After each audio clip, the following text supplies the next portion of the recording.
ओम भद्रं कर्णेभिः शृणुयाम देवा भद्रं पश्येमाक्षभिर्यजत्रा स्थिरैरङ्गैस्तुष्टवांसस्तनूभिः व्यशेम देवहितं यदायुः स्वस्ति न इन्द्रो वृद्धश्रवा स्वस्ति पूषा विश्ववेद स्वस्ति नस्तार्क्ष्यो वरिष्ठनेमि स्वस्ति नो बृहस्पतिर्दधातु ओम शांति शांति शांति। मुंडक उपनिषद के पहले मुंडक के पहले खंड का छठा मंत्र हम लोगों ने पढ़ा था, उसको दोबारा पढ़ के आरंभ कर दिया। यत् तत् अदृश्यम अग्राह्यम अगोत्रम अवर्णम अचक्षुश्रोत्रम तत् अपाणिपादम नित्यं विभुं सर्वगतं सुसूक्ष्मं तत् अव्ययं यद्भूतयोनिं परिपश्यन्ति धीराः।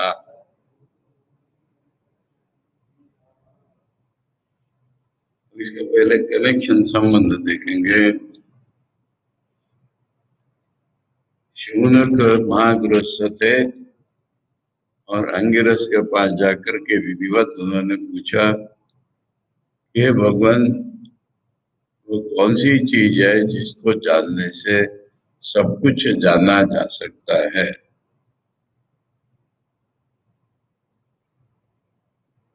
सब कुछ जाना जाता है, जिसको जानने से सब कुछ जाना जाता है, सब कुछ जानना हो जाता है, ऐसी क्या चीज है?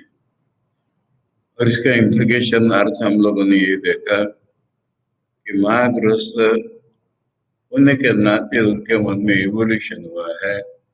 उन्हें प्रतीति हुई है कि ऐसी एक कॉमन रियलिटी है जो मेरे में भी है, सब में भी है, ऐसी बाहर भीतर ऐसी एक कॉमन रियलिटी है, एक साधारण सबके लिए जो सत्य है, ऐसी चीज है। परंतु वो क्या है, कहाँ है, मैं उसका अनुभव कैसे करूंगा, कैसे उसको पाऊंगा, कैसे उसको जीवन में आत्मसात करूंगा, ये सब उनके प्रश्न में अर्थ है। अंगिरस ने तुरंत देख लिया कि इसका यहाँ तक विकास हुआ है, परंतु आज तक इसकी जानने की जो पद्धति है वो एक विषय को जानता है, ज्ञाता ज्ञेय वस्तुओं को जानता है, भोक्ता भोग्य वस्तुओं का अनुभव करता है। यही पद्धति आज तक है। और यदि वो कॉमन रियलिटी है, वो इस पद्धति से नहीं जानी जा सकती, क्योंकि वो इसकी भी रियलिटी है, मेरी भी रियलिटी है। इसलिए पहले जब तक जानने का प्रकार नहीं बदला जाता, तब तक इसको वो वस्तु में नहीं बता पाऊंगा। इसलिए उन्होंने कहा कि ये शौनक, जानना ही दो प्रकार का होता है, ये पहले जान ले। एक को परा जानना यानी सही अर्थ में जानना, श्रेष्ठ जानना कहते हैं, और दूसरा अपरा जानना यानी गौण रूप से जानना कहलाएगा। अब इसमें वो गौण रूप से जानना पहले बताएंगे, जो हम सबका जानना है उसको गौण बता करके उसके मन से निकालेंगे, तभी तो ठीक जानना बता पाएंगे। इसलिए उन्होंने परा और अपरा दो प्रकार का जानना है कह करके पहले अपरा जानना बताया, और अपरा ज्ञान में उन्होंने चारों वेद और 6 वेदांग बताए। यानी इसका अर्थ ये हुआ कि जिसको हम विज्ञान कहते हैं, इसको वेदांत में कहीं विद्या का नाम ही नहीं है। जो पंचेंद्रियों से ग्राह्य और उनके ऊपर अनुमान से उपस्थापित, स्वामी विवेकानंद जी के शब्द बोल रहा हूँ, उसका नाम है भौतिक विज्ञान। और जो योग जो सूक्ष्म शक्ति ग्राह्य है, उसका नाम है वेद। तो योग जो सूक्ष्म शक्ति ग्राह्य में प्रधान होता है, जड़ के अंदर चेतन का ज्ञान, समष्टि विशिष्ट चेतन का ज्ञान, इसको हम देवता ज्ञान कहेंगे।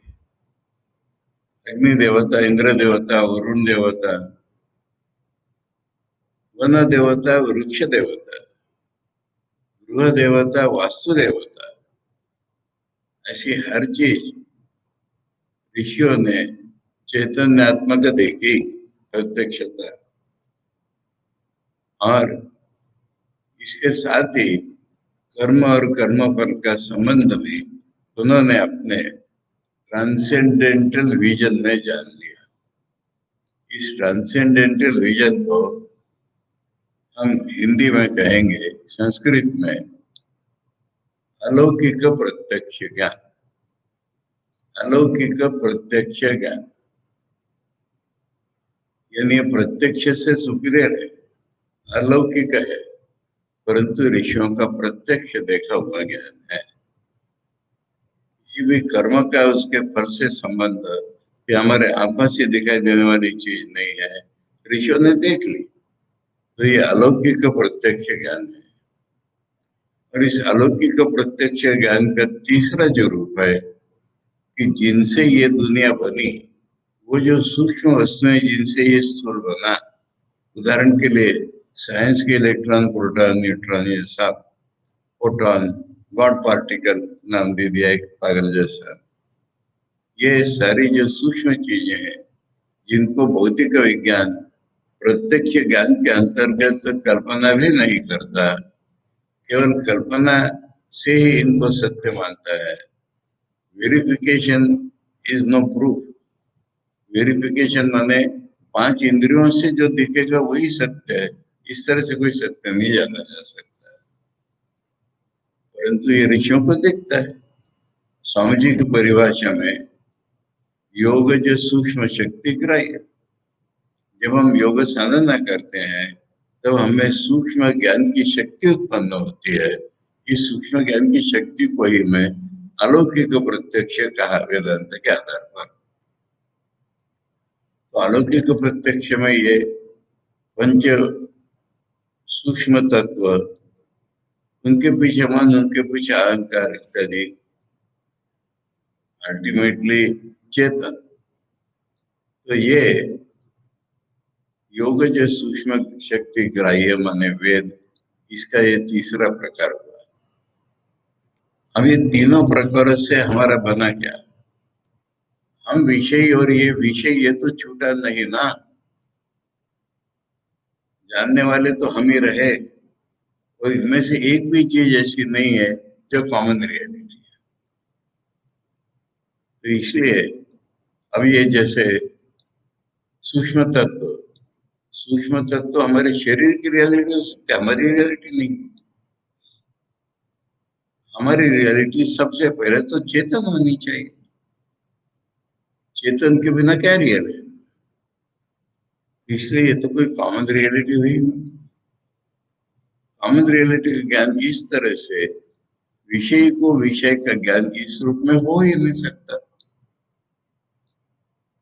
इसी को शंकराचार्य के भाष्य में हम देख रहे हैं, कर्म कर्म फल का ज्ञान। इसलिए वेद चारों, 6 वेदांग, इन्हीं वेदों को ठीक तरह से समझने के लिए जो उपयोग में आते हैं वो वेदांग, यह सारा ज्ञान ऋषि ने अपरा विद्या कह दिया। अब जिनको हम उपनिषद कहते हैं, जो हमारे लिए ज्ञान का सोर्स है, जो हमारे लिए केवल अलौकिक प्रत्यक्ष का नहीं, अल्टीमेटली रियलिटी का ज्ञान देने के लिए समर्थ हैं, उनको हम शब्द राशि के रूप में तो वेदों के अंदर ही पाते हैं। इसलिए ये प्रश्न उठा कि ये वेदों से बाहर है क्या? अब मैं वेदों से बाहर की कुछ मजाक आपको बताऊंगा। विशेष करके दक्षिण भारत में जब मैं रहा, वहां के लोग पूछते हैं कि श्री रामकृष्ण ने या विवेकानंद ने कुछ नया दिया क्या? और अगर कुछ नया दिया होगा तो बेकार फेंक दो, वेदों में नहीं है ना। और अगर वेदों का ही ज्ञान दिया होगा तो नया क्या है? तो मैं उनको उत्तर देता हूँ कि शंकराचार्य ने कुछ नया दिया है क्या, बताइए। शंकराचार्य ने कुछ नया दिया है तो फेंक दो, और वेदों का ही ज्ञान दिया तो क्या दिया? अरे वेदों का ज्ञान हमारी भाषा में, हमारे युग में, भाषा में अंग्रेजी संस्कृत नहीं होती। हम लोगों की जो विचार पद्धति है, जो हमारी भाषा की पद्धति है, उसमें उन्होंने दिया। स्वामी विवेकानंद ने अपने ज्ञान योग ग्रंथ में 2 चैप्टर्स में बार बार एक बात कही, मैं तुमको नया कुछ नहीं बताने वाला, समझिए। मैं ऋषियों का ज्ञान मनुष्यों की भाषा में दूंगा, देवताओं का ज्ञान आधुनिक मनुष्य की भाषा में दूंगा, 3-4 प्रकार समझने के, क्योंकि मैं ये मानता हूं कि मनुष्य उसको समझ सकता है। तो बात तो एक ही हुई ना। अब इसी आधार पर हम इसको और बढ़ा करके कहेंगे कि शंकर भाष्य में कुछ चीजें शंकराचार्य के जमाने की प्रतीत होंगी, और उनको हम जैसा का वैसा पकड़ेंगे तो महामूर्ख है। जब मैं ऋषिकेश में था और वहां विवेक आश्रम में एनुअल फंक्शन में बड़े बड़े आश्रमों के साधु लोग आते थे, और वो लोगों को बताते कि तुम वर्णाश्रम धर्म का पालन करो, चंदा गायत्री करो, एक करो। आज कोई कर रहा है क्या? इनका कहने सुनने की बात हो गई। इसलिए अगर इसमें कुछ शंकराचार्य के जमाने का हमको दिख रहा है, वो हम नहीं करेंगे। आज के जमाने में उसका रूप क्या देखेंगे? नहीं तो इतने पागलपन हो जाता है। सनातन और सनातनी का भेद हम समझ नहीं पाते, और हम किसको ट्रेडिशन मानते हैं? जो इसको हम देखते हैं वो ट्रेडिशन। उसके पहले क्या था? मैंने अपने मित्रों को, रामकृष्ण मिशन के मित्रों को बार बार कह रहा है कि जो तुम देख रहे हो ट्रेडिशन नहीं होती। 9 साल बाद हमको संन्यास मिलता है, ये शुरू में नहीं था। पहले तो कोई नियम ही नहीं था ऐसा। जिसको जब योग्य समझते थे तब संन्यास देते थे। कितनों को ही ज्वाइन होते ही संन्यास दिया गया है। स्वामी विवेकानंद ने स्वरूपानंद को उस तरह से संन्यास दिया है। अब धीरे धीरे वो नियम बने। हमारे रामकृष्ण मिशन में स्वामी जी के शिष्य स्वामी शुद्धानंद हुए, और ये बड़े नियम के वक्ता थे। ये स्वामी जी के पीछे पड़ गए, कोई नियम बनाइए, नियम बनाइए। तब स्वामी जी ने कुछ नियम लिखाए, और आज हम उन्हीं को मानते रहेंगे। स्वामी जी के कथन में क्या सत्य निकलेगा? स्वामी जी ने शुद्धानंद जी को कहा, देख हमको नियमों से परे जाना है, उसके लिए मैं कुछ नियम बता रहा हूं। तो ये पहले नियम बनने लगे। तब उस जमाने में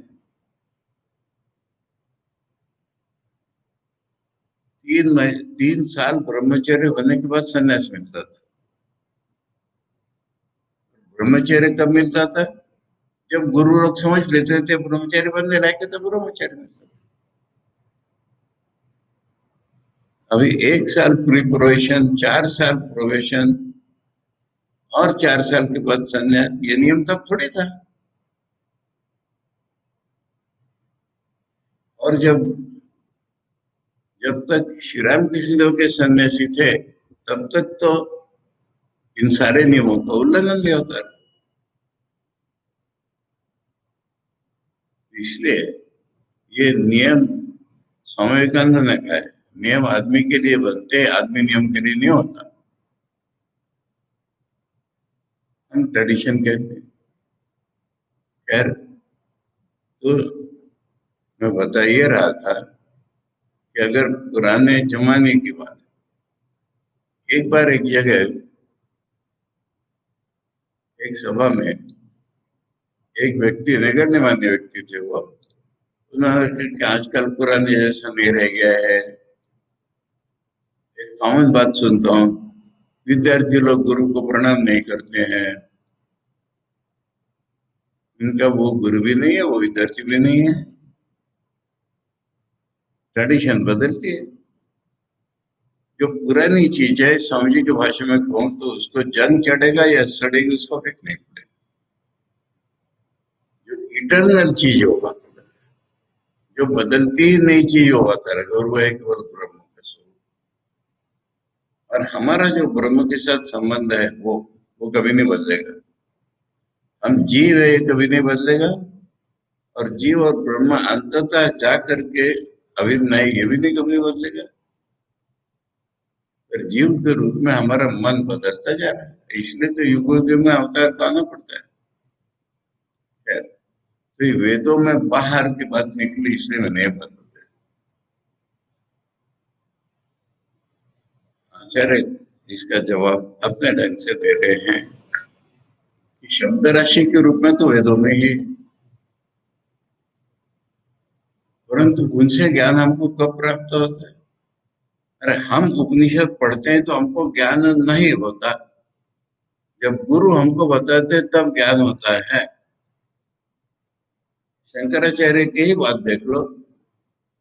5 साल उनको 5 साल की उम्र में स्कूल में भर्ती कर दिया गया। इतने अधिक जीनियस के 3 साल में उन्होंने सारे वेदों का अध्ययन पूरा कर दिया।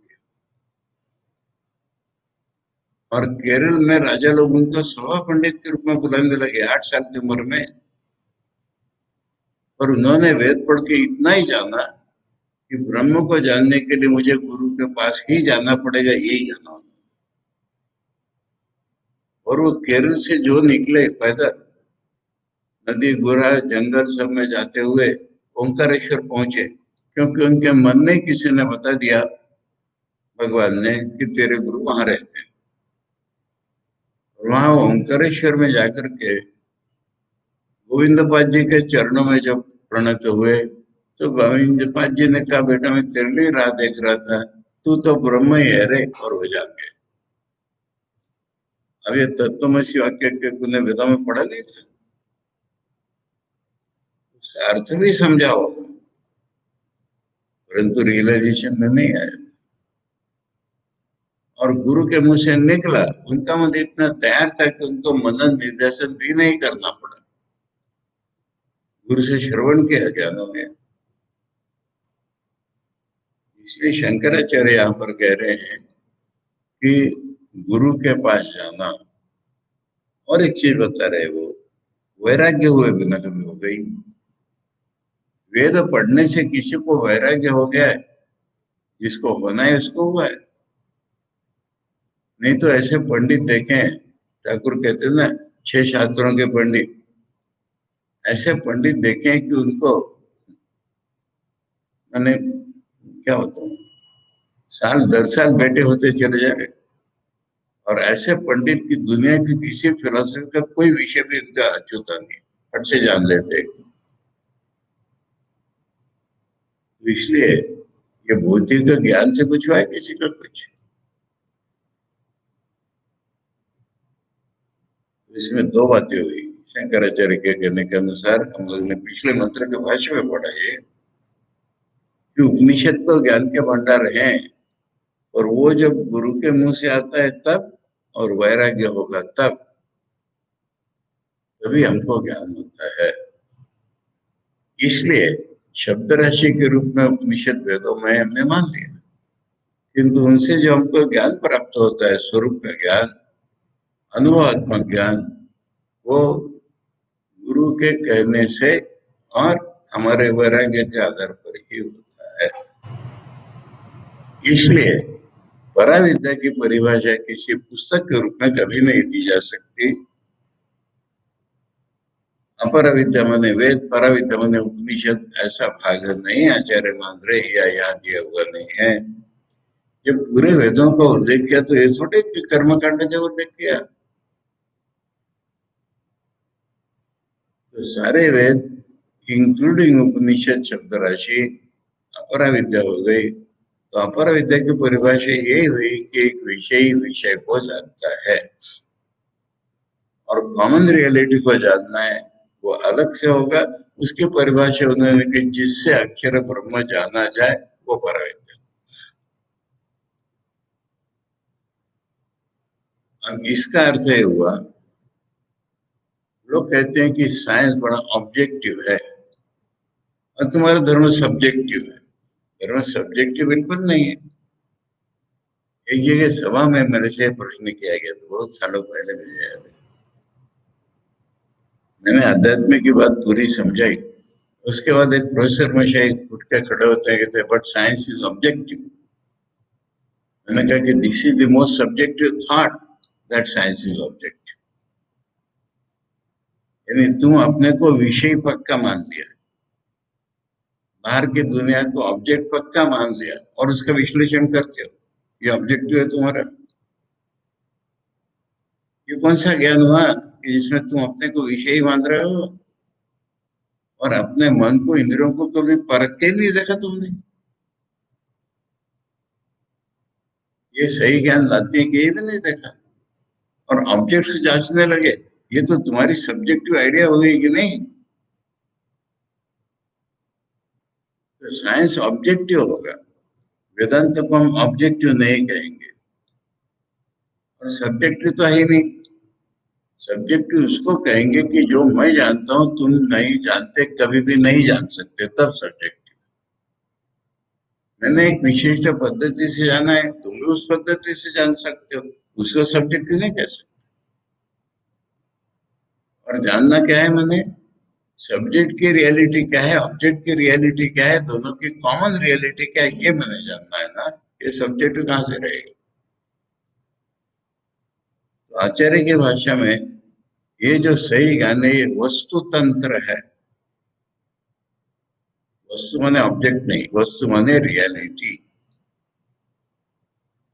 वस्तु तंत्र माने तुम्हारे ऊपर मेरे ऊपर डिपेंड नहीं करता। वस्तु का जो स्वरूप है वैसा ज्ञान होगा तो तब तक वो अंतिम ज्ञान नहीं है।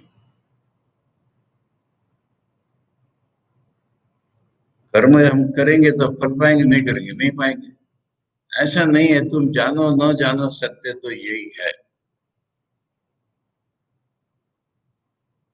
इसलिए उन्होंने कहा कि अक्षर ब्रह्म को जिससे जाना जाए वो पराविद्या है। अब ये हुआ कि वस्तु तंत्र है, तो फिर उस अक्षर ब्रह्म को कुछ बताओ तो तब हम देखेंगे कि उसके अनुरूप हमारा ज्ञान कैसे बनेगा। ये बैकग्राउंड है छठे मंत्र का। अब ये सवाल है कि अक्षर ब्रह्म को पूर्ण रूप से जानने बताया ही नहीं जा सकता। जाना जा सकता है, विषय विषय के रूप में नहीं जाना जाएगा, पर अपने स्वरूप के रूप में तो जाना जाएगा ही। और उसको शब्दों में कैसे बताएंगे। इसलिए इसको लक्षित किया जाता है, बताया नहीं जाता। इसको जानने की दिशा दी जाती है, बताया नहीं जाता। और वो दिशा इस छठे मंत्र में दी है। छठे मंत्र में ये बताया है, यद, यद माने पिछले मंत्र से कनेक्ट करने वाला। अक्षर ब्रह्म को जानना पराविद्या है। जो अक्षर विद्या, जो अक्षर ब्रह्म, वो कैसा है, अदृश्य है। ये प्रातिनिधिक रूप में हो गया कि हम देख नहीं सकते, हमारे किसी ज्ञानेंद्रिय को उपलब्ध नहीं है। देखना, सुनना, स्पर्श करना, स्वाद करना, सूंघना, इसमें वो नहीं आता।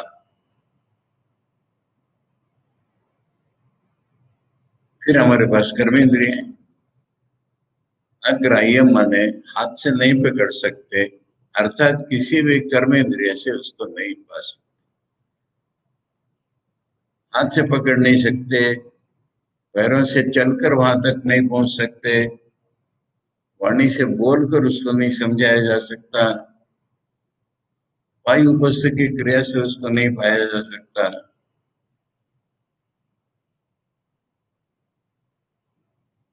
अगोत्रम,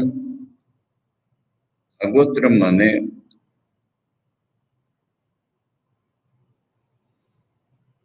गोत्र माने सरनेम, जिसको हम साधारणतः कहते हैं कि मैं फलाने ऋषि का बेटा हूँ, फलाने ऋषि का वंशज हूँ, या जैसे भारद्वाज कहा गया है, ऐसे उसको किसी कारण से उत्पन्न नहीं बताया जा सकता, या गोत्रम का अर्थ उसका कोई कारण ही नहीं है, कारण से कैसे बताएंगे उसको।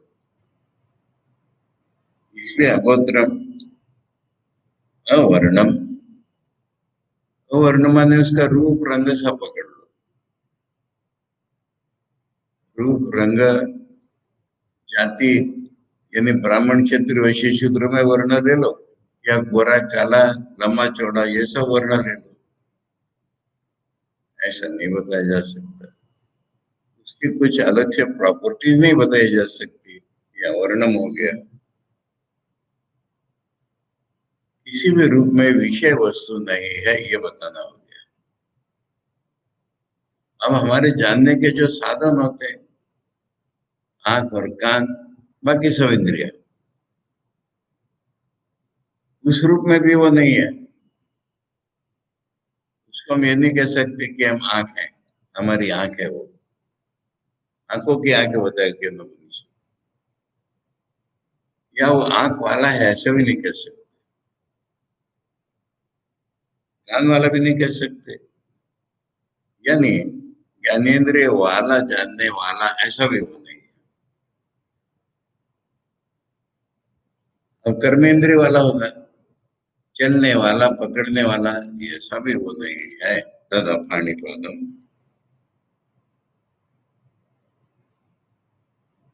नित्य माने बदलने वाला नहीं, पुराना नहीं हुआ कभी, जैसा था वैसा ही है,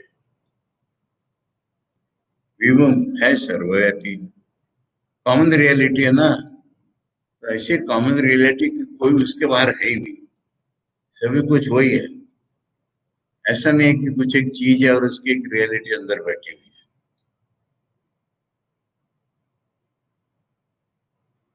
जैसे पुराने जमाने में क्या, परी कथाओं में, फेरी टेल्स में एक राक्षस है, उसका आत्मा उस पक्षी में था, ऐसा नहीं है। वो सबको व्याप्त किए हुए है, उसके बिना कुछ है ही नहीं। सर्वगतम, यानी बाहर से व्याप्त है, भीतर से भी व्याप्त, सब में गया हुआ है। सूक्ष्म, परंतु हमको इंद्रियों से नहीं पता चल सकता, मन से भी नहीं पता चल सकता, बुद्धि से भी नहीं पता चल सकता। हम, मैं जब तक है तब तक मैं के द्वारा भी नहीं पता चल सकता। ये सुसूक्ष्म हुआ। सुसूक्ष्म माने एक सूक्ष्म से सूक्ष्म इतना अर्थ नहीं होगा, दो बार हुआ है ना सूक्ष्म। इसका मतलब ये किसी प्रकार से विषय विषय भाव में पकड़े भी नहीं आ सकता। तद अव्ययम, उसमें घट बढ़ नहीं होती, कभी खर्च नहीं होता। अव्यय का अर्थ वो खर्च नहीं होता, खर्च नहीं होता है तो बढ़ता भी नहीं है, बढ़ना घटना जिसमें ही नहीं।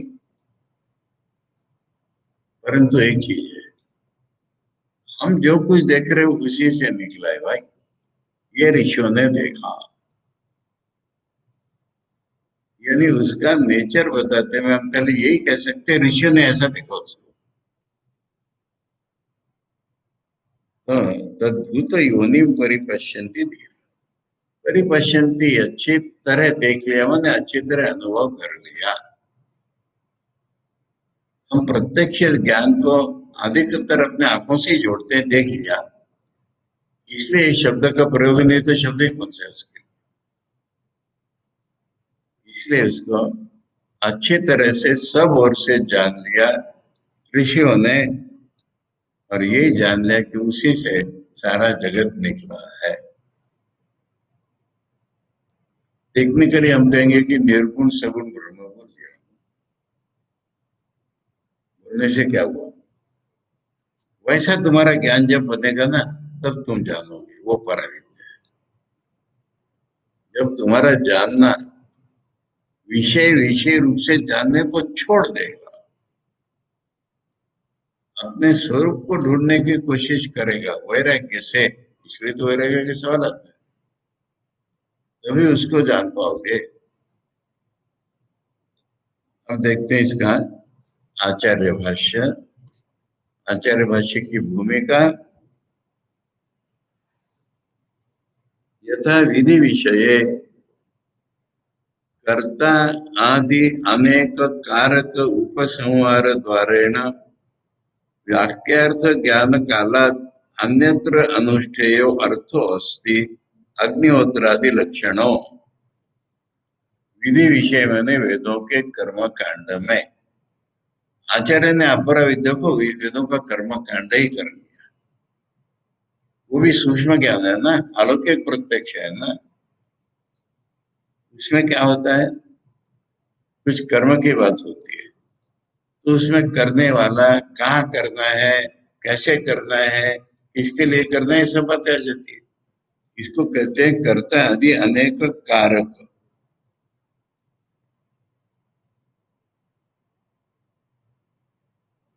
उपसंहार द्वारेण।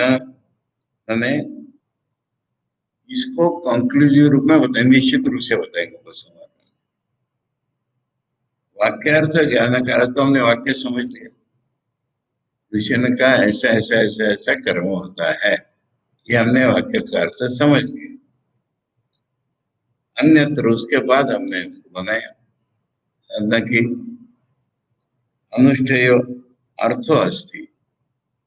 अनुष्ठेय अर्थ अलग ही रह गया, ऋषि ने बताया वो हमने सुन लिया और अनुष्ठान किया उसका। अनुष्ठान ऋषि ने बताया वैसा किया, वो नहीं किया अनुष्ठान जो ऋषि ने बताया। इसी को अग्निहोत्रादि लक्षण कहा जाता है। वेदों में जिन कर्मों की बात है उनको कहा जाता है।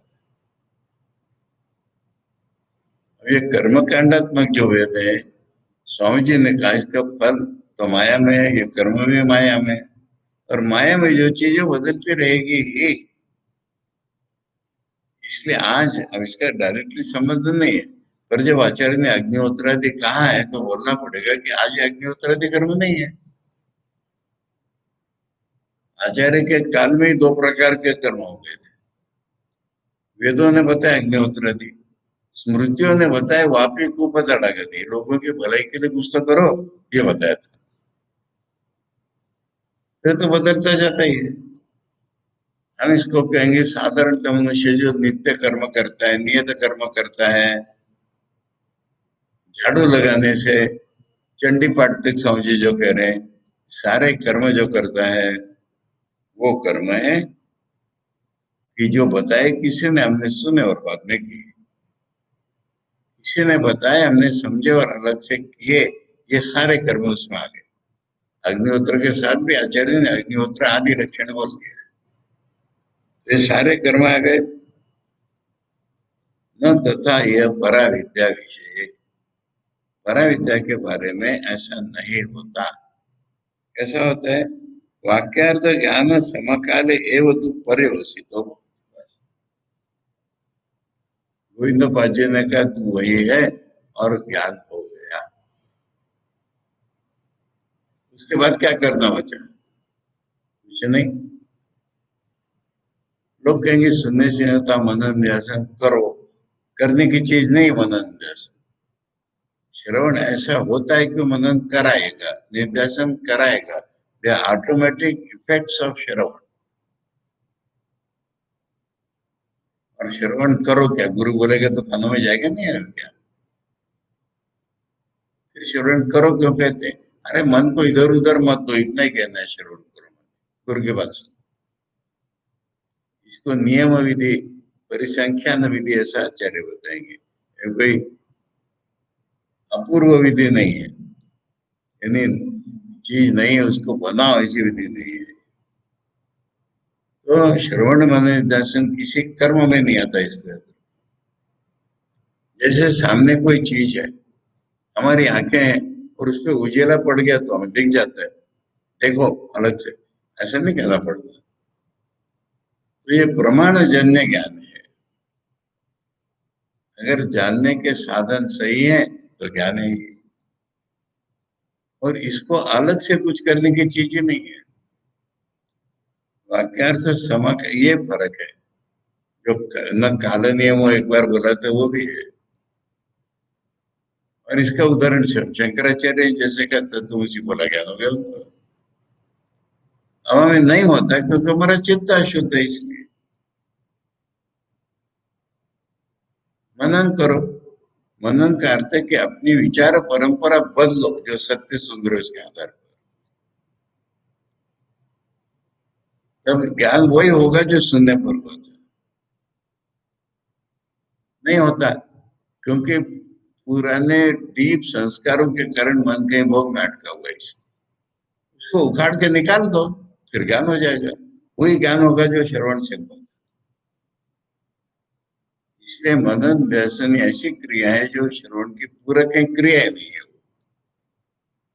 मैं करूंगा तब मुझे ज्ञान होगा, वस्तु तो नहीं बदलेगी ना, तुम करो मत करो। तो इसलिए आचार्य ने कहा समकाले एवं तु परे वसितो भवति। केवल शब्द प्रकाशित अर्थ ज्ञान मात्र निष्ठा व्यतिरिक्त अभाव। इसमें निष्ठा शब्द आ गया, यानी हमको कुछ ज्ञान सा हुआ सुन करके, इसी में लगे रहो, चिपके रहो उसको, ये निष्ठा है। धीरे धीरे बढ़ेगा, वो पूरा हो जाएगा। और कुछ करना बाकी नहीं है। जो श्रवण से धारणा से जो कुछ धारणा बनी उसको पकड़े रहो, इसका नाम निष्ठा है। यानी अगर सुनते ही नहीं हुआ है तो उसको पकड़े रहो। केवल शब्द प्रकाशित अर्थ ज्ञान जो है, केवल माने केवल शब्द प्रकाशित माने वेदों ने बताया, गुरु ने बताया, उससे कुछ ज्ञान हुआ हमको, उसी में निष्ठा ही है, उसको छोड़ के कुछ नहीं है। निष्ठा व्यतिरिक्त अभाव, ये पराविद्या पर हमें फर्क होता है। तस्मात् यह परम विद्याम सविशेषेण अक्षरेण विशिनष्टि यत्तत् अदृश्यम इत्यर्थ। इसलिए पराविद्या जो है वो सविशेषणेन अक्षरेण, उस अक्षर के विशेषणों के द्वारा ही बताई जाएगी। अब कहीं निर्गुण गौण इसको कोई विशेषण नहीं होता। विशेषण शब्द ही है, वो दो प्रकार से लागू होता है। एक विशेषण रूप विशेषण, एक लक्षण रूप विशेषण। वो विशेषण ही होते हैं। सच्चिदानंद का, सत्यम ज्ञानम अनंतम का, असत्य को मन से छोड़ दो, जड़ वस्तुओं को मन से छोड़ दो, शांत वस्तुओं को छोड़ दो, तब मिलेगा, ये कहना है उनका। इसलिए अक्षर ब्रह्म के क्या बताएंगे, क्वालिटीज नहीं बता सकते उसको, कैरेक्टरिस्टिक्स, ये अंग्रेजी में शब्द होगा विशेषण। यहाँ पर लक्षण, लक्षण बताए जाते हैं, बता करके ही उसको बताना है। विशिनष्टि सविशेषण अक्षरेण विशिनष्टि, विशिनष्टि माने विशेष रूप में बताया जा रहा है उस अक्षर के लक्षणों द्वारा। यत्तद् अदृश्यम इत्यर्थ। ये इस मंत्र की भूमिका है। वक्ष्यमाणो बुद्धो संवृत्य सिद्धवत परामृश्यते यत्तदिति। और इसमें एक चीज और है, जो ऐसा है ना वो, यानी अभी हमने जाना ही नहीं है तो ऐसा कैसे जानेंगे। परंतु तो ऐसा कहने से बुद्धि गम्य होता है, जानने वाला हो जाता है। वो जो ऐसा है ना, वो जो काला आदमी है ना, वो तो हम काले आदमी को ढूंढते हैं। तो ये टीचर्स की यही पद्धति हो गई, सिद्धवत परामृशति, मानो हमने जान लिया ऐसा बताएंगे तब जानेंगे। This is not conditional thinking. हाँ, ये कंडीशन में हम पड़े हुए उसको तोड़ने की चीज है। बुद्धो समृद्ध, बुद्धि माने बोध, यहाँ पर उसको बोध में जो बोलना है उसको बोध में लेकर के और जाना हुआ है, इस तरह से उसको परामर्श किया जा रहा है। ये तो इसलिए जो वो है शब्द है। अदृश्यम अदृश्यम सर्वेशम बुद्धि इंद्रियाणाम आगम्यम इति एतत्। हम जिसको ज्ञानेन्द्रिय कहते हैं उसको बुद्धि इंद्रिय कहते हैं, बुद्धि नहीं, बोध की इंद्रिया। तो किसी भी बोध की इंद्रियों द्वारा नहीं जाना जा सकता। अब इसका अर्थ क्या होता है? नहीं जाना जा सकता, छोड़ दो, नहीं। बुद्धि इंद्रियों से काम लेना छोड़ दो, तब जानोगे, ये इसका अर्थ हुआ। ये लक्षण हो गया ना। जब तक हम विषय विषय रूप में जानने में लगे हुए हैं दुनिया में, तब तक नहीं मिलेगा ये।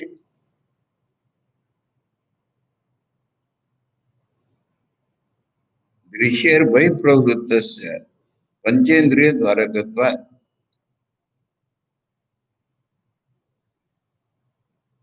यानी दृश्य जो है देखना, ये पंचेंद्रिय द्वारों से हो रही है हमारी ज्ञान, और बाहर की ओर जा रहा है। देखना शब्द पंचेंद्रियों का लक्षण है और बाहर जाने का लक्षण है। इससे भीतर की रियलिटी कैसे जाए? अग्राह्यम कर्मेंद्रिय अविषय। अग्राह्यम का अर्थ कर्मेंद्रियों से ग्राह्य नहीं है, ये हो गया। अगोत्रम गोत्रम अन्वयो मूलम। गोत्र शब्द अन्वय यानी मूल का है। इसी अनर्थांतरम, अनर्थांतर में और दूसरा अर्थ नहीं है। गोत्रम का अर्थ अन्वय मूल ही है, दूसरा कोई अर्थ नहीं है। सरनेम नहीं ढूंढना हमको इसका। अगोत्रम अनन्वयम इति अर्थ। अन्वय माने किससे बना हुआ, घड़ा मिट्टी से बना हुआ है, ऐसा ब्रह्म किससे बना हुआ हम नहीं बता सकते। नहीं तस्य मूलम अस्ति येन अन्वितम स्यात्। उसका मूल कुछ नहीं है कि जिससे वो भरा हुआ हो। उसके बाद अवर्णम, वर्ण्यन्ते इति वर्ण द्रव्य धर्माः स्थूलत्वादयः शुक्लत्वादयो वा। जिससे वर्णन किया जाए, जिसका वर्णन किया जाए वो वर्ण है। वर्ण माने रूप रंग, माने जिसका वर्णन किया जाए वो चीज, वो किसी सब्सटेंस के धर्म होते हैं। टेबल है, हार्ड है, लंबा चौड़ा है, इस रंग का है, ऐसे टेबल को बताते हैं। मोटा पतला या सफेद काला आदि आदि। मोटा पतला आदि, सफेद काला आदि। अविद्यमान वर्ण यस्य तदवर्ण, अवर्णम अक्षरम। वो जो अक्षर है उसका वर्ण नहीं, अवेलेबल नहीं है। चक्षुश्रोत्रम, चक्षुश्च श्रोत्रम च नाम रूप विषय करणे सर्वजंतु। नाम रूपात्मक जितनी चीजें हैं उनको जानने के सभी लोगों के ये इंस्ट्रूमेंट्स हैं। करणे इंस्ट्रूमेंट्स, नाम रूप के बारे में सभी सभी लोगों के। ते अविद्यमान यस्य, उसमें आंख और कान नहीं है, जो उनको किसी करण की जरूरत नहीं बाहर को देखने की। तद अचक्षुश्रोत्रम।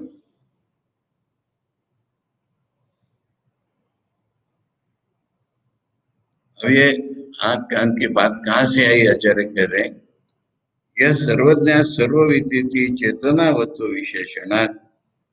यानी वो चैतन्य अभी नहीं होता है, पर चैतन्य बताया जाएगा। वही सब कुछ जानता है, वही सब कुछ इन जनरल जानता है, सब कुछ इन पर्टिकुलर जानता है, ये बताएंगे। तो फिर हमारे मन में आएगा कि जैसे हम लोग आंख और नाक से जानते हैं ऐसे जानेगा। प्राप्त संसारिणाम इव चक्षुश्रोत्राभि कर्ण अर्थ साधकत्व। जानने वाला बताने से हमको लगता है कि हम जैसे आंख कान इत्यादि से जानते हैं, ऐसा वो कोई जानने वाला होगा। तद यह अचक्षु अश्रोत्रमिति वर्ण्यते। उसको हमने आंख कान नहीं है करके निकाल दिया। He is not subject seeing some objects.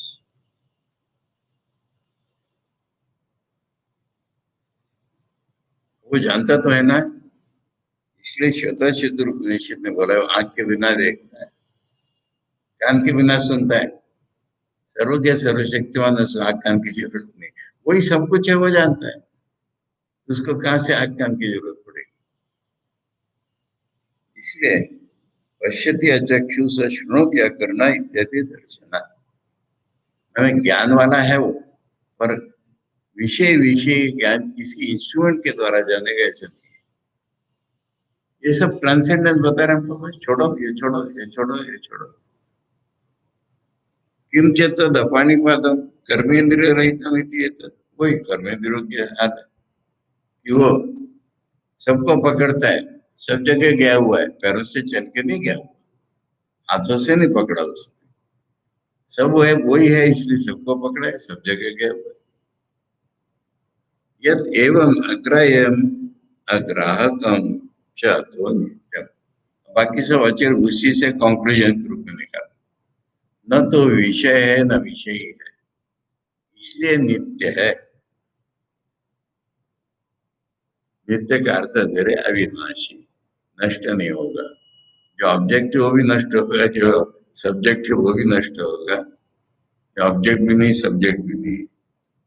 विभुम विविधम ब्रह्मादि स्थावरांत प्राणी वेदैर भवति इति, ब्रह्मा से लेके पेड़ पौधे तक सारे प्राणियों के अलग अलग प्राणियों के रूप में इसको विभु कहते हैं। विभु व्यापकत्व, व्यापकत्व में और particulars are covered by him, object नहीं सब्जेक्ट नहीं, ठीक है, पर जितने सब्जेक्ट है वही है, जितने ऑब्जेक्ट है वो भी वही है। सर्वगतम व्यापकम आकाशवत सुसु, व्यापक आकाशवत, वहां कॉमा करके तोड़ लो, सर्वगतम व्यापकम आकाशवत, सर्वगत माने व्यापक है जैसे आकाश,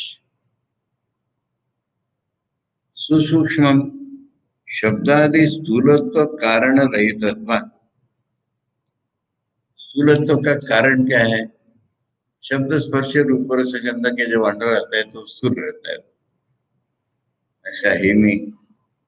शब्दादयो ही आकाश वायु आदि नाम उत्तरोत्तरम स्थूलत्व कारणानि तद अभावात सुसूक्ष्म, आकाश से वायु स्थूल, वायु से तेज स्थूल, तेज से, ऐसा कोई उसमें स्थूलत्व आया ही नहीं है।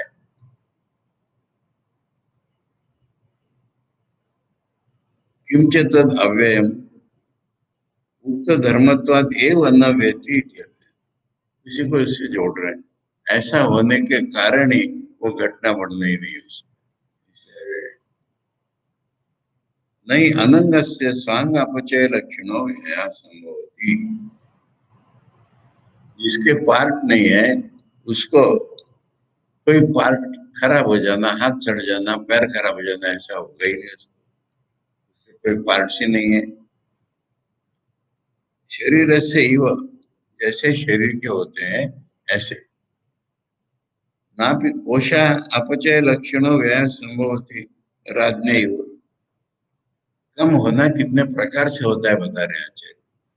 एक तो अंग टूट जाना, वो भी नहीं है, राजा का बड़ा ट्रेजरी होता है वो भी खर्च हो जाता है, ऐसे उसका कोई अपने से अलग ट्रेजरी भी नहीं है जो खर्च हो जाएगा।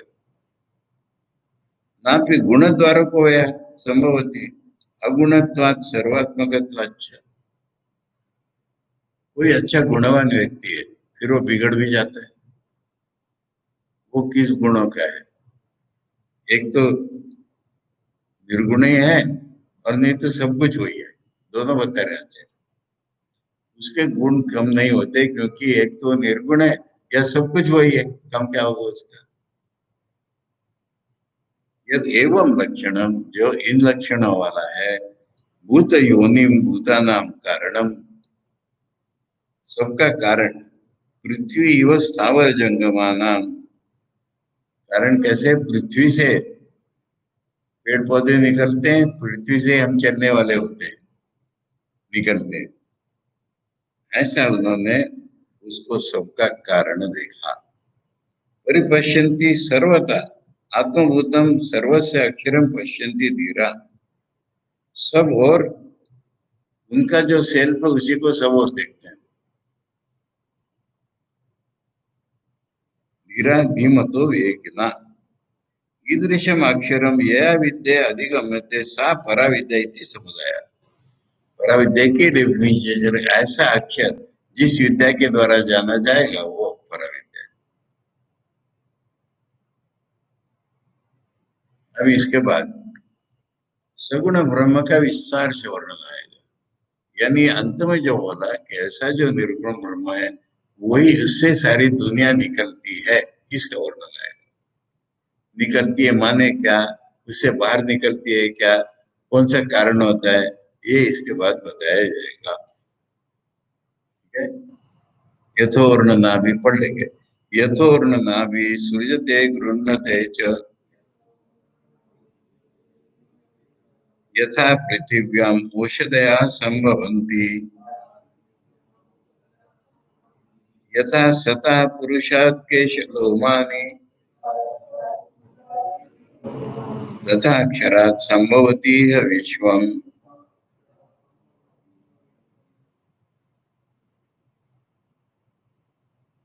पूर्ण अभिमने माकड़ी छोड़ो।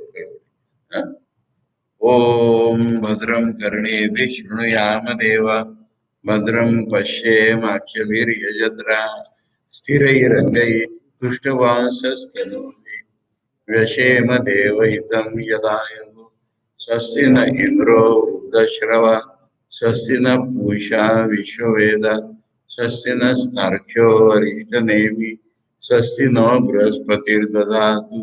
ओम शांति शांति शांति। हरि ओम तत्सत्। श्री रामकृष्णार्पणमस्तु।